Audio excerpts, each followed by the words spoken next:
일본 불매운동을 시작으로 일본에 대한 부정적인 감정이 날로 커지는 가운데 홍대에서 한 일본 여성을 한국 남성이 일방적으로 폭행한 사건이 발생했습니다. 왜 이 남성은 지나가던 일본 여성을 폭행한 걸까요? 폭행한 남성을 잡고 보니 반전의 결과가 있었다는데 지금 알아보겠습니다.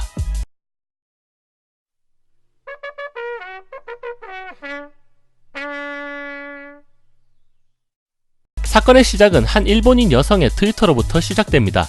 한국에서 유명한 젊은이들의 거리로 알려진 홍대에서 관광 중이던 일본 여성을 지나가던 남성이 헌팅을 하려 했으나 이를 무시하고 지나가자 갑자기 화를 내며 뒤쫓아왔고, 일본인 여성의 한국인 친구가 민폐라고 말하자 이 남성은 욕설과 함께 다짜고짜 머리채를 잡고 폭행을 했다고 알리며 한국은 치안이 너무 나빠서 더 이상 여행을 갈 수 없겠다라는 글을 올리게 되었습니다.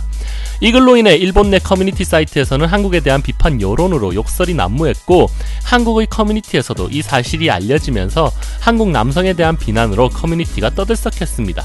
일본 여성 폭행 영상이 커뮤니티에서 논란이 되며 많은 관심을 받게 되자 네티즌 수사대에 의해 해당 영상 자체가 조작이 아니냐라는 의문이 제기되었습니다. 우선 폭행을 당했던 일본인 여성은 유튜버로 활동 중인 친한 일본인이었고, 해당 유튜브 채널에서도 손꼽히는 인기 영상이 한국인 남자친구와 컨셉으로 조작한 영상이라는 것입니다. 즉 평상시에도 어그로성 영상으로 조회수를 올리는 유튜버였고, 폭행을 당하기 직전에도 피해 일본 여성 지인들과 한국인 남자친구도 함께 있었음이 확인되었습니다. 이후 욕설을 하는 것까지는 영상이지만 폭행 당하는 것은 사진만 올라온 것이 의심할 만한 부분이란 것입니다. 또한 폭행을 당했을 때 옆에 있던 사람은 노래방에서 함께 있던 친구인데 친구가 폭행을 당하는데 옆에서 지켜만 보는 것이 앞뒤가 맞지 않다는 것이었습니다. 더욱이나 해당 폭행 영상이 조작의 의심을 받는 것은 폭행을 당한 직후 한국의 치안 문제를 거론하며 트위터에 글을 올렸음에도 남성에게 사과를 받아서 경찰에게는 신고하지 않았다는 게 네티즌들 사이에서는 조작이다 라는 분위기가 이어졌습니다. 사건이 커뮤니티 등지로 일파만파 커져나가자 폭행을 한 남성은 YTN의 인터뷰와 함께 결국 마포경찰서에서 조사를 받게 됩니다. 이로 인해 밝혀진 부분은 폭행을 한 남성은 처음에 일본인 여성 6명에게 일본어로 말을 걸었으나 오히려 조롱을 당했고, 뒤에서 사진을 찍으며 거울 좀 보고 오라며 욕을 하기 시작했고, 이로 인해 서로 욕설이 오고 가게 되었습니다.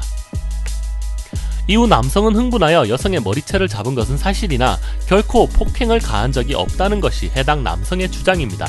즉 남성은 일본에 대한 특별한 악감정을 가진 것은 아닌 사건이라고 주장했습니다. 뒤이어 일본 여성의 지인 남성이 중재를 시키며 남성도 일본인 여성도 서로 사과를 하며 일단락되었다고 합니다. 즉 사건 현장에서 문제가 일어났지만 서로 간의 문제를 인식하고 화해를 했음에도 일본인 여성이 트위터상에서 사건을 확대해서 올린 것이죠.